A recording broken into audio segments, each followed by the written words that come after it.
Uh-oh. The police have arrived. Shit. Oh man.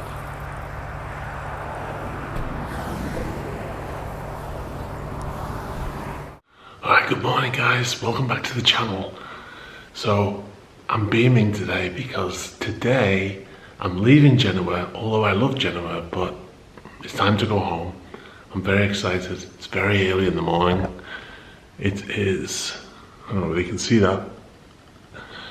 That says 7:24, and I've got a big journey today. I'm driving from Genoa in Italy up to Rheims in France. That's the first stage of my trip home. So I've already stripped my bed and I'm getting ready to leave the hotel room / apartment, and yeah, I've got all my stuff here ready to go. I just need to go and get my car. Now, one of the problems with this place that I've been staying in is there's no parking. So I have to leave my car at the shipyard.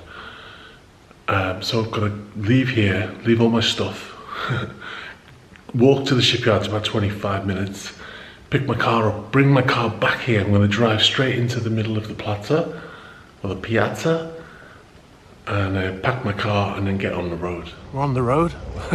I keep saying on the road. We're on the way to pick up my car. And this is 7:30 in the morning. This is a place called Piazza San Lorenzo I'm walking through right now. Completely deserted. I'm hoping to bring my car up here because the apartment I'm staying in is not that far away.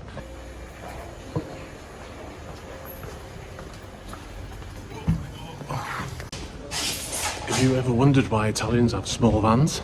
This is the reason. It's a crazy streets, eh? This is what it's like in the morning walking to work.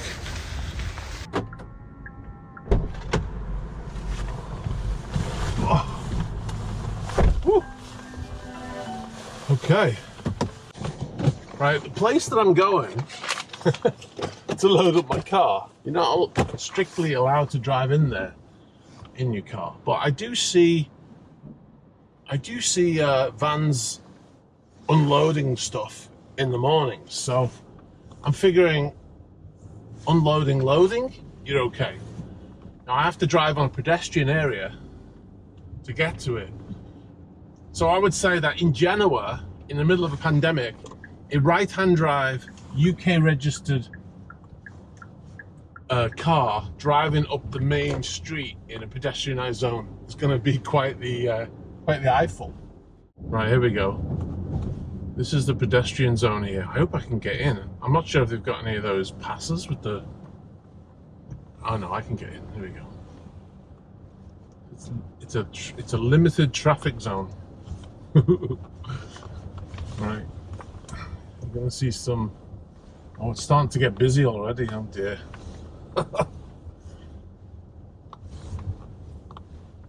I need to get packed and get out of here as soon as possible. I hope I don't see any cops.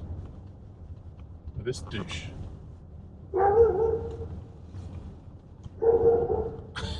Okay. Guess you like Saturdays.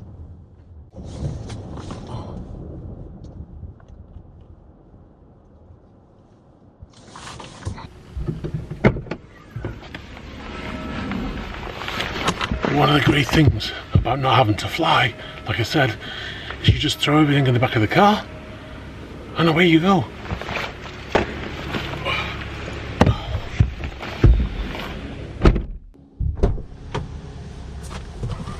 Oh. We're on our way. Oh, uh-oh, here's the police. Uh-oh. Just in time, oh my goodness. Just in the nick of time. I hope they don't follow me.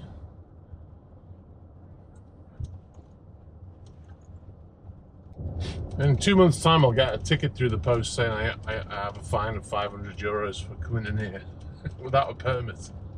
After 50 meters, bear left.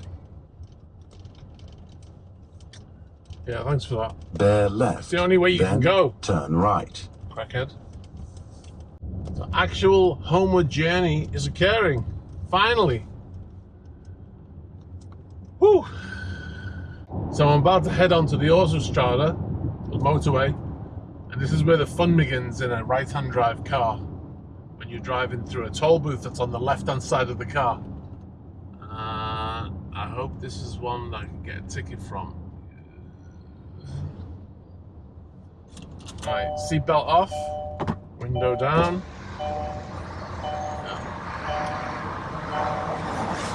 As close as you can. Put it into neutral.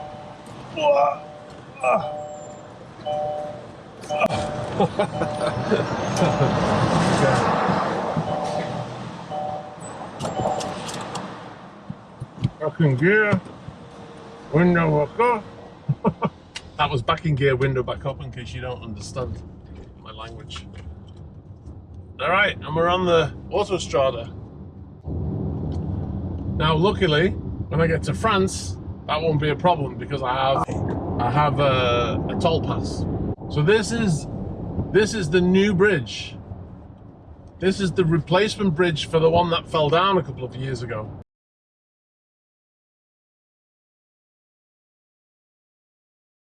If you remember. So it's always pretty hairy crossing it, even though I know it's fine and I know it's brand new and everything. Just the idea that was so high up as well, and the idea that there's just people were driving along it and they just collapsed terrifies me. And I drove across this when I was going to Imperia a few weeks ago. I drove across this in a storm that was not unlike the one on that day.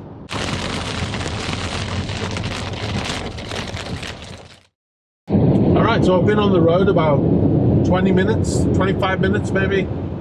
Got out of Genoa. It was actually quite congested in Genoa initially, some roadworks, and now, as you can see, I'm on the open motorway, Autostrada, and it's completely clear, so it's brilliant, and it's a nice day. It's perfect road trip weather, so I'm super psyched about that. I'm doing a Q&A. I asked you last week to ask some questions for the Q&A, for the road trip Q&A, and this is it. So I just went through a toll pass. We are heading now to the Mont Blanc tunnel. The toll pass was 37 euros, which is, well, it's exactly the same as it was on the way down, strangely. Wow, it looks fab. The mountains look incredible. Interesting. Put my hat back on because I've got hat hair. So I just paid 36 euros, 36.90 to get through that toll, and now I'm heading to the Mont Blanc tunnel. Look at this. Wowza. Fantastic. Uh-oh. Okay, here we go. We've got police here checking people crossing borders. This is not normal. All right, so we just arrived at Mont Blanc. I'm about to get questioned now by the police, so. Oh. Hello. Hello. Where do you go? I'm going to the UK. Okay, can I see your passport or Yep. ID? Oh, you're a seaman? I am, yes. Est-ce que Oh, vous sorry. avez- Thanks. Can I see your seaman book, please? Yes? It's only for training for my colleague. No problem. Okay. And your passport. Okay. Okay.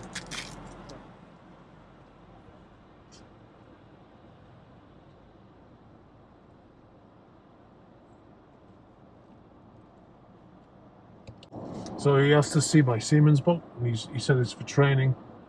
So he's just showing them a seaman's boat. I suppose they've never seen one before, and he wants to show them. He wants to show them something about it. So they didn't ask to see my PCR result, and they didn't ask to see any of the documentation. It's quite interesting. So this is the border now for France. So I'm leaving Italy, and I'm going into France. The great news about that is my Zenith toll pass will now come into effect, and I won't have to stop anymore at any more toll passes. So that's great news. So they're using some sort of magnifying glass to check my Siemens book, to check that it's a proper stamp, I suppose. Interesting. Tenez, merci, thank you. Thank you. Have a nice day, bye. Thank you.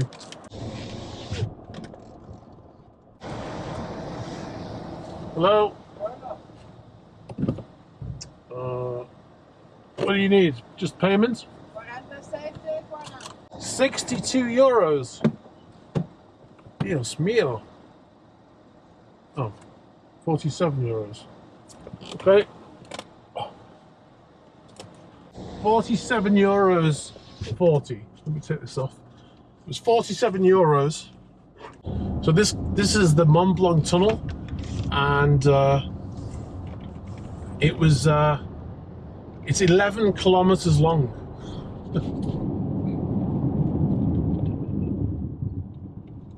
All right, so we just come out of the Mont Blanc, and now I'm in France. So arrivederci, Italy, and bienvenue, France. I'm almost there. I can smell food. Strange. If you look at, well, you can't look around, but all around me there's just fields, and then there's these windmills everywhere. There's wind turbines. I can smell what it smells like, cooking cabbage or something. Very peculiar. And arrival time is 1847, but it's 1812 now, so I can't wait. I'm so tired. What I'm planning on doing in the morning is making a quick visit to a place that I've been to once before, when it was in my 911. I'm going to make a quick visit before I head up to the tunnel. You know, depending on how early I'm sure I'm going to wake up at 6:30 like I always do, and then I'll have some time to kill. So I'll head down to this place, quite famous in Rheims, and I'll show you that. All right, guys. So I finally made it. It is 6:45, just going dark. Apparently there's a curfew in France from 6 p.m. It is quite deserted. I'm going to go inside, and I'm going to go and get some food, take a shower, relax, and then tomorrow morning you'll join me, and we're going to go to this place. So I'll see you then. All right, guys. Good morning. Wow, it is winter in France. Apparently, I've just talking to the woman in the hotel, and she said they've dropped 20 degrees since last week, and you can see from my car that it's pretty cold. I've got a 500 milliliter cup here, a thermos full of tea. I think it's the biggest cup of tea I've ever made. It's very strong tea. I bought it in Italy. There's no coffee in France, forget it. So yeah, tea's the way to go. Anyway, as promised, I'm gonna take you somewhere very special. We're gonna have a quick look, and then I've got to shoot to Calais to get the train. So let's get on the road.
Rheims racetrack was in the Champagne region of France, and this was built in the 20s, and they raced here until 1969. It's a 7.5 kilometer track, and it actually went through public roads, and now it is a public road. This is a public road, obviously, because I'm on it. And the stands and the pits, the pit lanes, these are the original pit lanes behind me. This is all that's left, and they're looked after by some enthusiasts who decided to, because they were falling to bits, so they come here and they look after them and they take care of them, and they repaint the signs on the front and stuff like that to make it look like it's almost like there's racing gonna happen. It's fantastic, and some of the people who raced here are legends, and it gives me goose pimples on top of the freezing cold that I've got now in 2 degrees. But some of the people that raced here are legendary. Let me throw some names at you, see if you're impressed. Jackie Stewart, Jack Brabham, no? Sterling Moss, Juan Manuel Fangio, he held a track record here many a time. How about Alberto Ascari? It's unbelievable. The names is like the who's who of Formula One. Absolutely fantastic. And like I said, it's freezing cold right now. It's 2 degrees, but I had to wear my Gulf livery jacket, my Porsche racing hat, and I'm freezing. But on top of the freeze is goose pimples for the names that I've just called out. It's absolutely fantastic.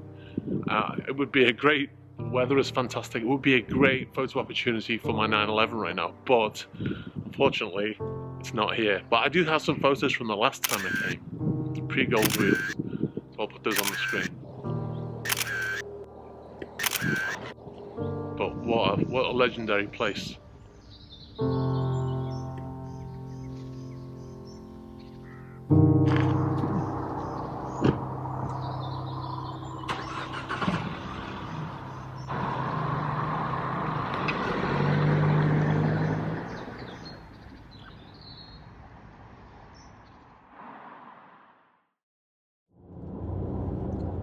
Kind of a race now. It's 9 o'clock.